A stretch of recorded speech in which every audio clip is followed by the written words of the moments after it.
I'd like to acknowledge Australia's First Nation people as the traditional custodians of the land, and for this episode in particular, the Ngunnawal people. I pay my respects to their elders past, present and emerging. There's so much great stuff out there. You've got to get a catalogue of amazing wines and fail and buy wines that you don't like and buy wines that you didn't enjoy and think, yep, right, I won't get that again, but at least I gave it a shot. And that way you're always learning, always experiencing something new. This is Over a Glass. I'm Shante Whale. Mount Majura Vineyard has been shaking things up in the Canberra district since 1988. A stalwart winery of the zone, today they have a reputation for producing benchmark traditional and flagship varieties. Fergus McGhie joins me today to tell me more about the future of this small but grand estate. Hi Fergus, thanks for joining me. Hey Shante, thanks for having me. It's wonderful to have you on. I've long been a fan of the wines of Mount Majura. Can you tell me a little bit about kind of where you got your start and how you came to work for these guys? Yeah, of course. So me as a wine person, I was studying an arts degree at ANU, doing English and philosophy, art history, French, Italian, all the cool stuff that probably wasn't very vocational. And at the same time, I was working in a fine dining restaurant at the Hyatt Hotel in Canberra, which has now disappeared, the Oak Room. And we had these amazing wines there. And at some point, I swapped from arts to a wine science degree and followed that passion.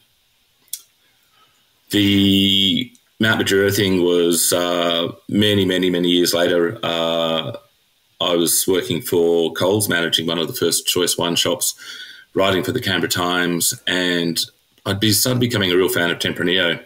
And I think I'd done my fourth Christmas in a row in a big box format store, and it was pretty stressful. And I thought that's the last time I do a Christmas in retail.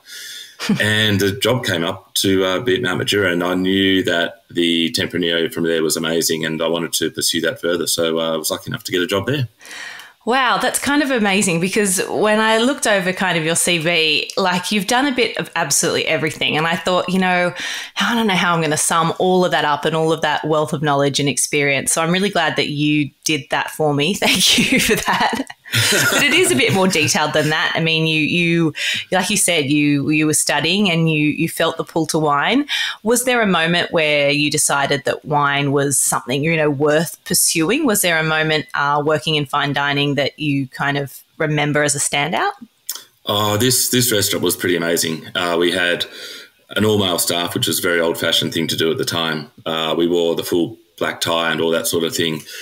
And if you walked into the restaurant, on the left-hand side was a cool room cellar with the whites in it. And it had, DW13s and VAT1 Semillons and amazing Chardonnays from Margaret River. And to me, it was like that was one side. Then the other side was every classic Australian red you could think of, from Grange to St Hugo to Mount Edelstons, etc. Lindeman's Pyrus, those sorts of really old school sorts of wines that people don't seem to drink that much anymore. And to be honest, we used to occasionally short pour our customers, I would have to say. And we would leave a glass in the waiter station out the back and very respectfully leave it. No one would touch it until the end of service, lunch or dinner. And you'd say to the guys on the floor, what's that wine there? And they'd say, well, it's that's the 73 Grange that table 4 are drinking. It's like, oh, wow. And then we'd share it. And discuss it and talk about what we saw in the wine and what we enjoyed about it. And we got a group together and we would do a wine and a lunch with the team. And it was just the staff. It wasn't run by management or anything like that. And somebody would cook and serve lunch, and everybody else had to bring a really special bottle of wine. So from that era, there's still a couple of mates of mine who are still in the wine game today. And it was really, just that sort of formative moment. And at some point, my arts degree, I was missing a lot of classes because I was working too much. I was having too much fun in restaurants and wine. I thought I should just do this wine thing. So took up wine science at Charles Sturt. Well, I'm so glad that you did. You also said in an interview earlier a little bit about your family and their experience kind of travelling. Tell me a little bit about that Chablis experience. Yeah. It's one of those things that I look at now, and I've become aware that we were drinking wine a lot not a lot, but we were allowed to drink wine at home. and have the odd taste of whatever mum and dad had.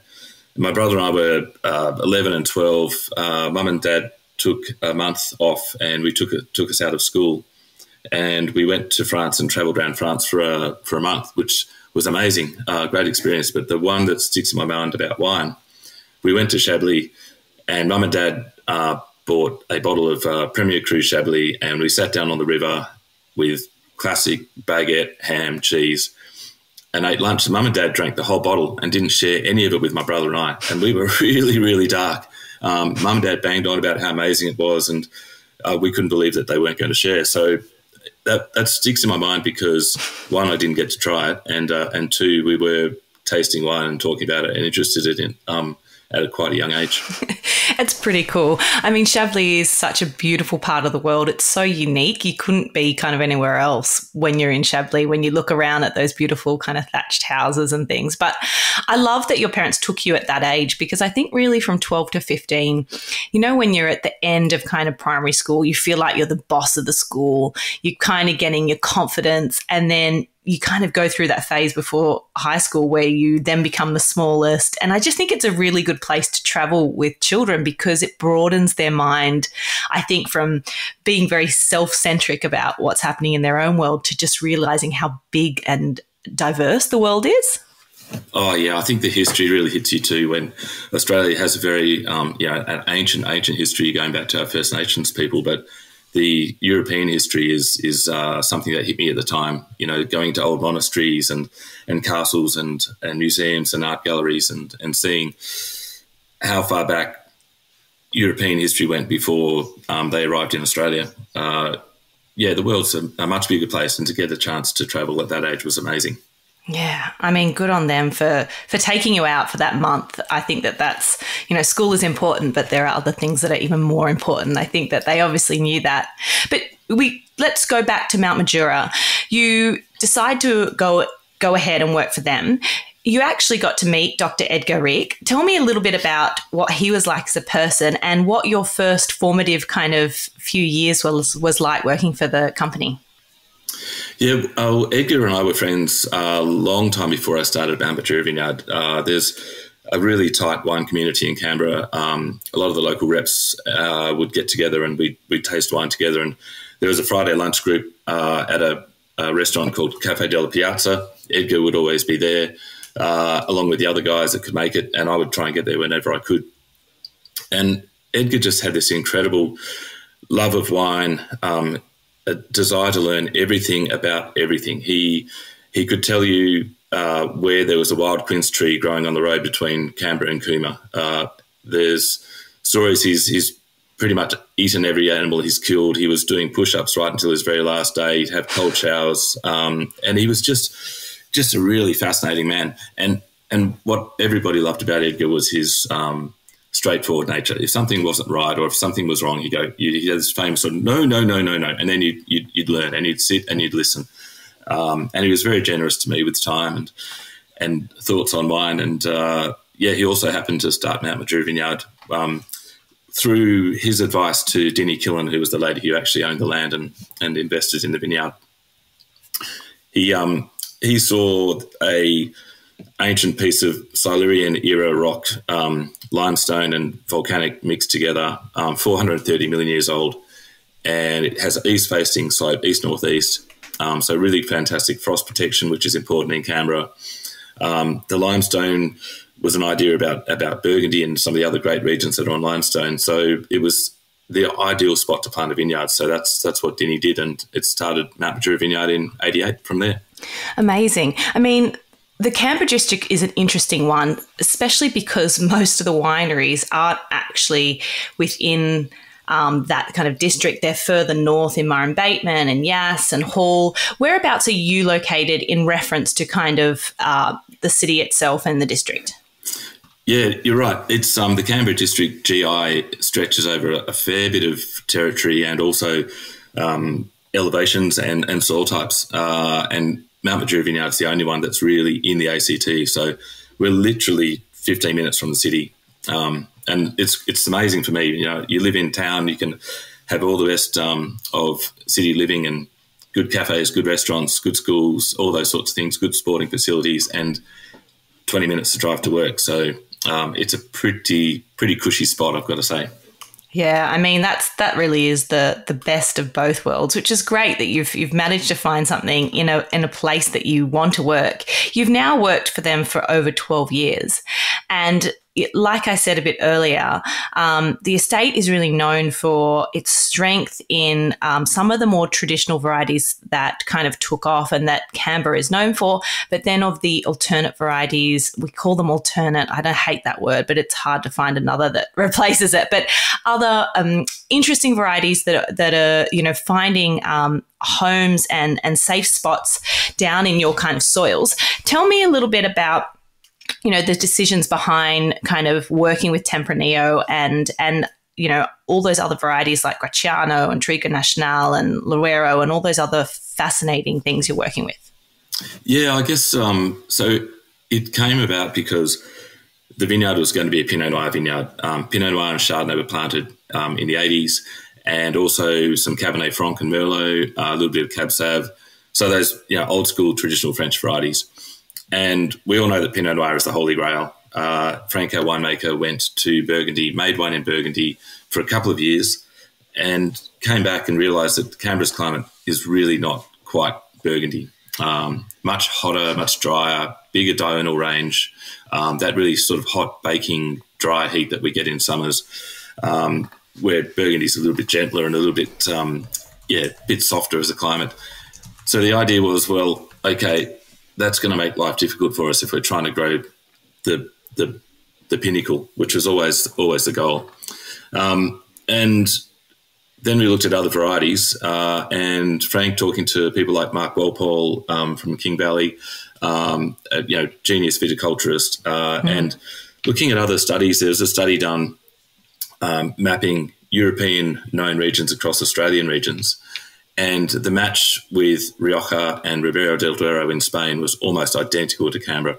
And the climate data they got for Canberra came from the airport, which is literally 5 minutes down the road from the vineyard. So it was diurnal range, it was annual rainfall, it was elevation, it was all of those things that go towards influencing grape growing. Tempranillo was bang on exactly what we should be planting. So then I guess from there it was, okay, Tempranillo works. A year later, or before we even knew it worked, a year later, so Tempranillo planted in 2000, the first block. A year later, we planted Graciano, just because Frank had read something from Jancis Robinson that said the best Riojas also had a tweak of Graciano. So before we even knew that Tempranillo might be a possibility, Graciano was in. And it's been, sheer joy, exploring a variety that's not so well known, trying to do the best that we can with it, and being a leader. I think when we first started, there were 20 or 30 people growing Tempranillo. Now there's hundreds and hundreds, and it's becoming a really well known and successful variety in Australia. Yeah, it does seem to be doing well in quite a few varied regions. Like you said, it's kind of textbook kind of Canberra for the ripening of Tempranillo. And it's such a strength now as a variety in terms of being, I think, very fruit forward, but have all of those kind of grungy, darker spices that we see from Tempranillo. So you really see. I love you say that grungy, darker spice bit is pretty cool. Yeah. Yeah, and that's when I taste Tempranillo from Canberra, I'm like, this is what I have seen in the world over, but it's unique to where it's grown as well in terms of those diurnal ranges. So you really see that kind of, those cool nights and that crunchy acidity. So I think it's great because you see the Australian terroir, but then you also really get the expression of what I know of Tempranillo. So it's a huge strength in the region. Oh, look, it's we have an internal mantra at the vineyard that's like quality that comes naturally, and it's everybody. It's a cliche to say that great wine is grown in the vineyard, but it's 100% true, and that's why cliches are cliches. And it's about quality that comes naturally. If the fruit grows beautifully in the vineyard, if the climate is helping us get it to where it should be, then really the winemaking is just, you've got a chance to make something even better or stuff it up. But it's really getting a beautiful fruit in. And it's funny because over the years we did grow Pinot Noir for a fair while. We stopped making it in 2017 as a still red wine. It still goes into our sparkling. In a cool year, a wet year, a dry year, a hot year, you'd go into the cellar and look at the red barrels, and it's always the Tempranillo and always the Shiraz that were the peak wines and standout wines. So you think other varieties might do well in other areas or other seasons, but it's still always those two varieties. So they've totally proved themselves. And then I guess the fun of playing with Tempranillo, Frank, our winemaker, was ex-CSIRO, and to me it looks like the experiment's on the hill now. And so we're trying other things. We wonder what else could be a great mix and a great fit for our vineyard. So, yeah, Mondeuse, Touriga Nacional, and then we've got some Ansonica in at the moment, which is produced about 50 litres from last year, which we're all very carefully tasting and not tasting too much. And then, yeah, we're going into some other things like Mencia, Lorero, Albarino. We might get a little bit of fruit off this year. So it's sort of, there's all these paths you can follow in winemaking, and what will set your brand apart, what will set your vision apart. For us, it's very much trying these new varieties and seeing what else is out there that traditional winemaking and simple, clean, normal winemaking, not too funky, not too avant-garde in that regard. But the avant-garde part about our business and our winery is trying new things that are varietal. I like that because it is there is a risk not knowing if, some of those plantings are not going to work and they're not going to take off, or simply that they might grow well, but the Australian market or the palate is not there for them. But it's always great to see that people are stepping out of their comfort zones, especially when your wines and your French varieties like, Riesling are doing so incredibly well. And I think that's what's special about Mount Majura is that there is such strength in kind of the past and what you have kind of first had in the ground, but also the strength of everything else that's kind of coming up to join that portfolio. So your Rieslings are doing particularly well as of late? Yeah, Riesling is, again, Frank said once when I first started, he would die a happy man if he could make the perfect Riesling. And it is that kind of variety. Like, it's so much about purity. We make it in a very pure, traditional way, and it's about getting that fruit absolutely perfect, about getting that balance of acidity and juice just right. We're really lucky that over the years we've had a number of really fantastic assistant winemakers and wine show judges working in our cellar door and things. So there's more than one good palate in the room when we look at blending juice back and those sorts of things. And getting that stuff right, it's really fun. We were just looking at yesterday, day before, additions to dosage for our latest Gorge sparkling, and we're actually splitting hairs over 0.5 gram of residual in a sparkling, and we could see the difference, and that's like so much fun. Definitely. And I think that those hairier conversations need to happen over even 0.5 gram of dosage because it can make or break the wine. So I actually love hearing that. 100%. Yeah. It's one of those things, right? I think everybody very modestly thinks we know something about wine, but when you actually put it together and say, we can tell the difference and we've got trained palates and we're putting this expertise into what goes into the bottle for everybody else, and 0.5 gram makes a difference. That's pretty highly tuned motors making that sort of stuff happen, which Absolutely. is pretty fun. I want to talk a little bit about some of the challenges in the region, particularly because there has been some very cool, some wet years, and frost can be particularly painful in the region because of those high diurnal kind of shifts and how cold it can get at night. I know that recently there's been some incredibly challenging frosts come through and some that have really decimated sometimes the entire crop. You're in a special place because you're at a little bit higher in altitude. You've got really good kind of air drainage, and your frost isn't something that can be as damaging. Is that right where you are? Yeah, you're right. And we just feel really lucky that we're in the right spot. It's very hard for the district when we've had the bushfires in 2020 and wipe out an entire season. A couple of cooler, wetter years where, yields are down. So everybody in the district really needs a good season this year. And we're looking forward to those warmer, drier conditions that are forecast, and of course with that comes with clear skies and dry conditions, the risk of frost, and who'd be a farmer? The guys out at Murray Bateman in particular, there's a few that have really suffered, but it's what we do it for. I think the bushfire year was, for me, it dawned on me, and it's happened a few times, so I was just reminded, but it dawned on me that we often think of wine as, a fast-moving consumer good that you can just go and get another one and another one and another one, and you go to the shelf and you reach out and take another bottle home. But sometimes that shelf's empty. Sometimes you can't grab that bottle because conditions weren't right. So, you miss out. And I think we should always be grateful for every glass that we have and every bottle. When you look at it and you think everything had to go right for that wine to end up in my glass today. And that's the romance of it, but it's also the challenge at the same time.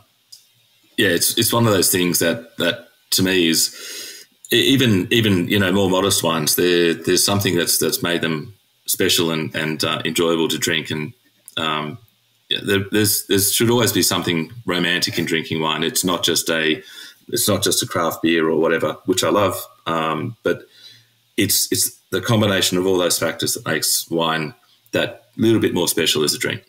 Yeah, I think when I see people buying wine and a declared fantastic vintage, I always think, everybody's scrambling over to get themselves another 6-pack, whatever. But it really is in the more challenging years when, we love wine because it is a indicator of what's happening in the world. And yet in the tougher times, I sometimes think is how do we support wineries in those tougher times when maybe it isn't the perfect vintage, but great winemakers still make great wine in very challenging vintages. So I always just think, maybe don't always go for the obvious bleeding choice that is this wonderful vintage that, some reviewers said's fantastic. Support your winery. Oh, Shant, I'm totally with you on that. Yeah, it's the great winemakers really show themselves in the more challenging vintages, and I think because we're a single vineyard producer, for us it's like if you had a cellar of our wine, there'd be a catalogue of all the seasons in there. And that's pretty cool. And you can drink one and go, that was the hot year, that was the storms in January year, etc. And delve into those wines, and you see the lighter styles from the cooler years, as everybody knows, and you see the weight and the power of the richer, warmer years, and that makes wine so much more interesting than just something that's consistent year in, year out. So, we want quality, but we embrace the inconsistency of the seasons and those challenges for sure. You're president of the Canberra District Wine Association. When I think of Canberra, and I've drunk Canberra wines for a long time, I think of the sheer amount of quality for the producers that are there. There are some bigger commercial interests, but it's not huge. Most of the wineries are, family run, smaller estates, like yourselves who say, we've got 22,000 vines. You catalogue yourselves as per vine, which I love because I know that those vines are tended to with that same kind of love. But as the president of the association, how do you go forth and kind of present to the rest of Australia? And what does Canberra do that nowhere else in Australia does?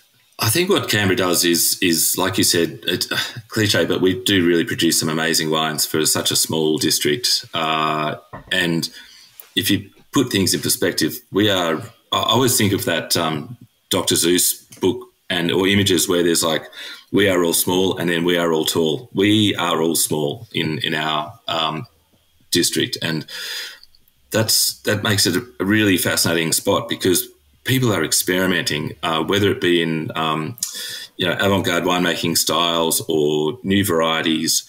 We're very small. We're very dynamic in terms of the way we play in the space of wine in Australia. And to put things in perspective, I don't know the exact number, but roughly our crush last year was about 2,000 tonnes. And yet the first winery I worked in the Hunter as a cellar hand, we did 3,000 tonnes through the one winery in a couple of in a month and a half, which was madness and heaps of fun. But you think one Hunter winery could could possibly put the entire Canberra district crush through in a season. That really identifies how small we are. Like, I think we picked 70 tonnes last year, somewhere thereabouts, and only just. And a lot of people are just like that. So what you get is a really hands-on experience. You're always going to go to a cellar door and run into a family member or the winemaker themselves, or somebody who's jack of all trades, a little bit of cellar door, a little bit of vineyard, and that makes Canberra brilliant and a really exciting place to grow fruit. Yeah, it sure is. There is just there is so much on offer. I remember the first wine I ever fell in love with was from Canberra was Riesling, and I think we often say Chardonnay is the winemaker's wine. I feel like Riesling is the unmade wine because it is so transparent, and if the fruit isn't there, if it's not there in the vineyard, it's quite a wine that I think showcases kind of what's happening. And yes, maybe you can leave a bit more sugar in there, but I think those pure wines, and that is Canberra for me, pure Riesling, that is just looks effortless. And like you said, purity, that's exactly what I see of Mount Majura's Rieslings is just, it's so pure and it's just so elegant. But then when I tried the rest of the wines, I remember trying Mondouse and I was like, man, if they're making Mondouse that I want to drink, what else can they do? Yeah, I think from Riesling across the Reds for us, it is about purity of expression. There's not a lot of new oak. There's not a lot of mucking around. What we really want to show is that fruit that we grew in our vineyard. And Riesling is that crazy thing. I remember going back to that vintage in the Hunter, I was trying to learn the flavours of the different juices, and I had a run sheet, and I'd go to the Semillon tank that I thought was Semillon taste and go, yep. And then I'd look and I'd go, no, it's a Chardonnay tank. And then the Verdelho tank looked like the Chardonnay tank, and et cetera. And it wasn't until a day in a vineyard picking Riesling, got hungry and ate some, and I'm looking around at everybody else in vineyard going, oh my God, this tastes like Riesling. Oh, that's amazing. And it goes straight from the vineyard into the glass. And with the diurnal range, we get these really brilliant bright fresh acidity that you mentioned before as a result, and also fantastic aromatics. So we really want to work with those things. And we've just got this gift of great natural acidity, particularly for things like Tempranillo as well.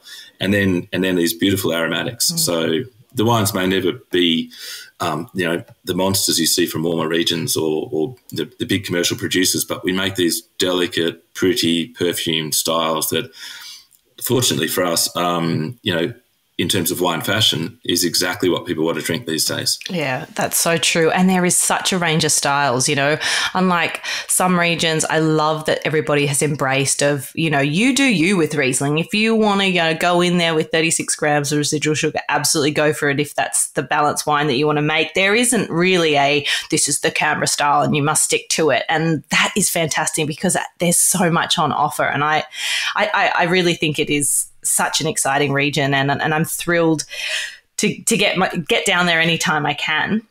I would love to know a little bit about your palate, Fergus. If you could only drink 3 beverages for the rest of your life, what would they be and why?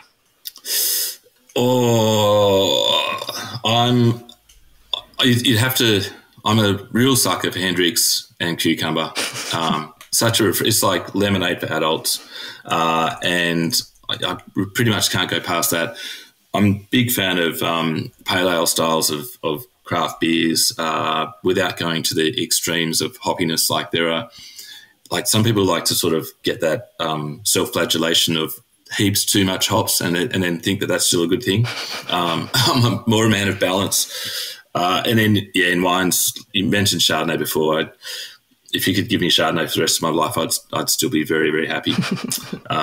Whether it's Mornington, Margaret River, Chablis, like we mentioned, white Burgundy, it just does so many cool things, and you could drink it forever because you'll never find. It's a bit like Pinot, it's ethereal. You can't really nail down what makes great Chardonnay in the same way that you can easily catalogue something like Cabernet. Cabernet Sauvignon, there are rules, and it should taste like a certain way, and it's got a certain amount of tannin, it can handle a certain amount of oak. It's nice to see a little bit of herbal notes there. You want to see cassis as a fruit profile. That's Cabernet done and dusted. You can't do that so much with you certainly can't do with Pinot, and it's hard to do with Shardy. So, I'm a Shardy nut, well and truly. I love that. It's that 12-year-old, boy in you that has FOMO, that just never got that Chablis, that's still chasing the dream of Chardonnay, and it's a good journey to be on. Oh, I think so. So yeah, the psychoanalysis is that's it. That's probably, I'm still missing out on something in Shardy, so still looking. But yeah, I mean, for me, and it's not really about wine's not really about the fancy expensive ones either. At the moment, I'm working through a whole lot of mid-priced Italian and Spanish, and mostly Italian and Spanish wines that I can find in some of my local shops that are just, it's the smashable thing that you want to come home and you can see some of that dirtiness of, dirty, grungy bits and pieces, but some nice fruit as well. And, things that are coming to Australia these days with screw caps and so on, your day-to-day stuff that is still enjoyable as drinking wine. That's my current search. I love that, because there is a mystic that comes with some wines where you can't quite place what the flavour profile or what the aroma is, and it's something other. And whether it's like a ferrous quality or a spice or an animal, who knows what. But I actually love that too, because it keeps me guessing and it keeps me wanting to pour another glass to kind of put my nose back in it and taste it again. And there's, you don't want to always have it all figured out, I don't think. Oh, no, I don't think so either. Yeah, like it's when I was working for Vintage Cellars, and I was quite young and managing, and I was trying 100 wines a week comfortably in a good week. And I remember vividly this guy came in who was older than me, wearing a pinstripe suit, looked like a banker, and he looked me up and down, thought this guy knows nothing, and said, "Mate, where do you keep your Penfolds?" And I'm like, oh, no way. And so I just showed him and I let it go. But it really upset me because that day or that week I'd actually had some fantastic Chapoutier Shirazes with one of their agents in Australia. And I wished I could have said, look, mate, there's other Shiraz out there to drink. And people get stuck in a rut. I think we're all guilty of it. You go to the same restaurant, the same pub, because it's easy or whatever. You drink the same beer. There's so much great stuff out there. You've got to get a catalogue of amazing wines and fail and buy wines that you don't like and buy wines that you didn't enjoy and think, yep, right, I won't get that again, but at least I gave it a shot. And that way you're always learning, always experiencing something new. And yeah, it's to me, a life philosophy would be that if you're going to eat a lot of meals, you're going to drink a lot of drinks, you've got to make every meal as good as you can and every drink as good as you can. And by the time you die, you've added up 1,000, 1,000,000 great experiences, and that's got to be a life well lived. It's very well said, and I am wholeheartedly on that bandwagon. We're better people when we have, diverse experiences. So I totally agree with you. Fergus, thank you so much for joining me. It's been lovely to get to know you and hear more about your career and where you're headed as well. So thanks for all your work, especially with all the associations that you're part of. And I hope we get to meet in person sometime. Yeah, well, come by anytime. I mean, I'm just a wine fanatic who works in a vineyard, and it's a pretty nice thing to do. So come by and visit. We'd love to see you. Thanks, Shante. Thanks, Fergus. Cheers to you. You too. This is Over a Glass. I'm Shante Whale. Stay tuned for more stories from the world of wine and drinks. Listen in every Thursday on your podcast app. Follow us on Instagram at overaglasspod and contact us at overaglass@deepintheweeds.com.au.